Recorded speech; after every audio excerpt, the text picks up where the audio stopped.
Channel को subscribe करें, video को लाइक करें। बिस्मिल्लाहिर्रहमानिर्रहीम। आज के इस प्रोग्राम के लिए हमें रावलपिंडी से खत लिखा है जनाब अब्दुल साहब ने। आप पूछते हैं कि इस्लाम की तमाम तर तालीमात के वाज़े होने के बावजूद अभी तक बहुत से घरानों में बेटियों की पैदाइश को मनहूस समझा जाता है और बहुत से लोग अपनी बीवियों को महज इस वजह से तलाक दे देते हैं कि उनके यहाँ मुसलसल बेटियां पैदा हो रही हैं। क्या ऐसे लोग अल्लाह के और लोगों के मुजरिम नहीं हैं? इनके बारे में क्या रवैया इख्तियार करना चाहिए? जनाब अब्दुल साहब, इंतहाई अफसोस की बात है कि जिस चीज को अल्लाह ने और उसके रसूल सल्लल्लाहु अलैहि वसल्लम ने बिल्कुल वाजे कर दिया है, तमाम तर चीजों के जानने के बावजूद हम उसे दिल से तस्लीम करने के लिए तैयार नहीं होते, बल्कि अपने आसपास के लोगों की बातों को सुनते हैं, उससे मुतासिर हो जाते हैं। माशरती रस्म और रवाज चाहे वो कितना ही जालिमाना और कितना ही बुरा क्यों ना हो, उससे मुतासिर हो जाते हैं और उसे अपनाने की कोशिश करते हैं। जबकि इस्लाम लाने के बाद और अपने आप को मुस्लिम कहने के बाद हम पर तो ये फर्ज बन जाता है कि हम अल्लाह की बात माने और उसके रसूल सल्लल्लाहु अलैहि वसल्लम की बात माने। क्या हम नहीं जानते कि जहालत के दौर में और जाहिलियत के दौर में लोग ऐसा जुल्म किया करते थे, क्योंकि जब भी कहीं बेटी पैदा होती तो लोग ताना देते, और ताना इस वजह से देते कि बेटियां आम तौर पर उस जमाने में जब वो लोगों के लिए सहारा बनने के बजाय वो बोझ बन जाती थी, और बोझ भी इंसान खुद ही बनाते थे, क्योंकि जब बेटी जवान हो जाती और उसकी शादी होती तो जाहिर है कि बेटी जब किसी घर से रुखसत होती तो अपने साथ जो है वो बहुत सा माल भी ले जाती, और उसको जो भी उसके माँ बाप ने दिया होता या नहीं भी दिया तो तब भी कानूनी एतबार से, रवाज के एतबार से वो बहुत सारी चीजों की मालिक तो हुआ करती थी। तो लोगों को इस बात का डर रहता था कि अगर ये बेटी हमारे घर में पैदा हुई तो बड़ी होकर ये हमारी विरासत को तकसीम करने का जरिया बन जाएगी और हमें अपना कमाया हुआ माल दूसरों को देना पड़ेगा। और उसके साथ साथ माशरे में ऐसे बदलिहाज और बदअखलाक लोग भी हुआ करते थे जो ताना दिया करते थे, इस बात का ताना कि तुम्हारी बेटी हमारे यहाँ जो है वो आ चुकी है और गोया कि तुम हमारे जेरे नगी हो चुके हो और हम डोमिनेट करेंगे, हमारा रुतबा बुलंद होगा, और हमारे अंदर ये एक तरह की बड़ाई वाली कैफियत पैदा हो गई है। और फिर उन बेटियों के साथ जुल्म और ज्यादती करते हुए जिन घरानों की वो बेटियां होती थी उनके साथ ज्यादती करते थे और उन्हें कुछ बातों पर मजबूर किया करते थे। ये माशरती चलन था जिसकी वजह से आहिस्ता आहिस्ता ये ख्याल लोगों के जहनों में रासिख हो गया कि बेटी पैदा होना एक मनहूस अमल है, जिसकी वजह से हम दूसरों के जेरे दस्त हो जाएंगे और हमारी इज्जत दूसरों के हाथ में चली जाएगी और हम कमजोर पड़ जाएंगे, हमारा माल भी तकसीम होगा और इज्जत भी हमेशा दांव पे लगी रहेगी।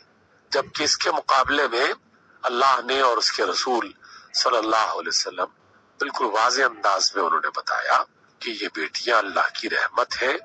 और सबसे बड़ी मिसाल हमें खुद रसूलुल्लाह सल्लल्लाहु अलैहि वसल्लम की हयात तैयबा से मिलती है। अल्लाह ताला ने आपको 4 बेटियों से नवाजा और चारों बेटियां जवान हुई, उनकी शादियां की गई और रसूलुल्लाह सल्लल्लाहु अलैहि वसल्लम ने बाकायदा बशारत सुनाई लोगों को और कहा कि जिसने 3 बेटियों की परवरिश की और शादी तक उनके तमाम मराहिल उसने तय कर दिए, गोया कि वो जन्नत का हकदार बन जाता है। 2 बेटियों के लिए भी इसी तरह की बशारत रसूलुल्लाह सल्लल्लाहु अलैहि वसल्लम ने सुनाई। तो अल्लाह ने और उसके रसूल ने तो आकर बाकायदा लोगों को इसके बरक्स तालीम दी और फरमाया कि ये बेटियां अल्लाह की रहमत का बायस है, माल दौलत में इजाफे का जरिया बनती है, बरकत का जरिया बनती है। लेकिन जो जाहिलियत पर पलने वाले मुआशरे थे उन्होंने अपने रस्म रवाज اور اپنے جاہلانہ خیالات کو پروان چڑھایا، اسی بات کو انہوں نے اختیار کر لیا، اللہ کی اور اس کے رسول کی بات کو نظر انداز کر دیا۔ ایک مومن کو اپنے ایمان پر پورے اعتماد کے ساتھ یقین کرنا چاہیے، اسے فخر کرنا چاہیے کہ وہ اسلام والا ہے، مسلمان ہے، مومن ہے، اللہ کو مانتا ہے، اس کے رسول کو مانتا ہے۔ اگر وہ لوگوں کی باتوں کو مانے گا، گویا کہ اللہ کی اور اس کے رسول کی باتوں کا انکار کرے گا، تو یہ کسی بھی طور پر مناسب نہیں ہے۔ کوئی مہذب معاشرہ اس کو پسند نہیں کرتا، اگرچہ بہت سارے نام نہاد مہذب معاشروں میں بیٹیوں کے ساتھ، لڑکیوں کے ساتھ، خواتین کے ساتھ بہت ظلم کیا جاتا ہے، باوجود اس کے کہ وہ نعرے یہی لگاتے ہیں، سلوگن ان کا یہی ہوتا ہے کہ خواتین کے حقوق ادا کیے جائیں، لیکن جو خواتین کا حشر وہ کرتے ہیں اس سے کوئی بھی شخص ناواقف نہیں ہے۔ جان بوجھ کر آنکھیں بند کر لی جائے تو وہ الگ بات ہے۔ تو ہمیں تو اللہ کی بات ماننی چاہیے، اس کے رسول کی بات کی طرف دھیان دینا چاہیے۔ رسول اللہ صلی اللہ علیہ وسلم نے جب بیٹیوں کی پیدائش کو قابل رحمت اور باعث برکت بتایا ہے تو ہمیں بھی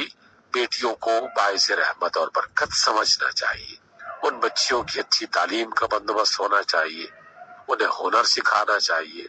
دنیا میں عزت کے ساتھ جینا سکھانا چاہیے، خود بھی ان کی عزت اور احترام کرنا چاہیے، اور انہیں بھی اور دوسروں کو بھی اس کی تعلیم دینی چاہیے۔ دیکھیے، جو کام ہم خود نہیں کریں گے وہ دوسرے لوگوں سے اس کی خواہش اور اس کی تمنا نہیں کی جا سکتی۔ آقا رحمت علیہ السلام کا فرمان گرامی ہے، کئی بار ریڈیو پاکستان سے اور دیگر مختلف چینل سے اس کو نشر کیا جاتا رہتا ہے۔ اللہ کے رسول کا فرمان ہے کہ اگر تم دوسروں کی خواتین کی عزت کرو گے تو لوگ تمہاری خواتین کی عزت کریں گے۔ اور انسانی معاشرہ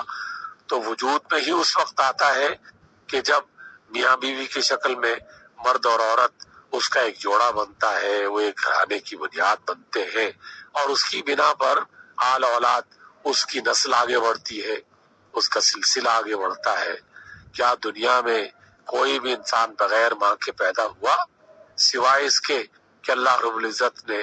معجزے کے طور پر جناب آدم علیہ السلام کو پہلے انسان کے طور پر پیدا کیا، اس کے بعد تو کوئی ایک انسان بھی ماں کے بغیر اس دنیا میں وجود میں نہیں آیا۔ تو کون ایسی ماں ہے جو ایک وقت میں بیٹی نہیں تھی؟ وہ ایک وقت میں بیٹی تھی، بہن تھی، اور ایک وقت کے بعد آ کر اس کا نکاح ہوا، وہ کسی کی بیوی بنی، اور پھر ایک وقت کے بعد اللہ تعالیٰ نے اسے ماں کا درجہ دیا۔ تو اس اعتبار سے یہ ایک فطری عمل ہے، ایک سلسلہ ہے جو اللہ نے بنایا ہے، دنیا میں نسل انسانی کو آگے بڑھانے کا، خاندانوں کی پہچان کا، اور لوگوں کو ایک دوسرے کے ساتھ محبت اور مروت کی ساتھ رہنے کا اللہ نے یہ طریقہ بتایا ہے۔ تو جو لوگ بھی ایسا کرتے ہیں در حقیقت وہ انتہائی احمق ہے، انتہائی جاہل ہے، اور چاہے ان کے پاس کوئی بھی ڈگری اور چاہے مال و دولت کے اعتبار سے ان کے پاس کتنی ہی دولت آ جائے، انہیں ایک نادان، بے وقوف اور ایک ظالم انسان سمجھنا چاہیے۔ اس لیے کہ ہمارے لیے اللہ کی بات سب سے معتبر ہے، اور اس کے بعد رسول اللہ صلی اللہ علیہ وسلم کا فرمان وہ قابل توجہ ہے۔ اور اللہ نے اور اس کے رسول نے واضح انداز میں بتا دیا کہ بیٹیاں رحمت ہیں، بیٹیوں کی پرورش کی جائے، ان کی اچھی تربیت کی جائے، اور انہیں معاشرے کا ایک اچھا فرد بنایا جائے۔ اسی وجہ سے دنیا میں یہ بات کہی جاتی ہے اور بجا کہی جاتی ہے کہ ایک مرد کو اگر بہتر تعلیم اور اخلاق سکھائے جائیں تو یقیناً وہ ایک اچھا انسان بنتا ہے، لیکن جب کسی بیٹی کی اچھی تعلیم اور تربیت کا اہتمام کیا جائے تو ایک اچھا معاشرہ بنتا ہے، خاندان کی بنیاد بنتی ہے، بچوں کی تربیت کا سب سے پہلا مرکز وہ انسانی دنیا میں وجود میں آتا ہے۔ اس وجہ سے انہیں نظر انداز نہیں کرنا چاہیے۔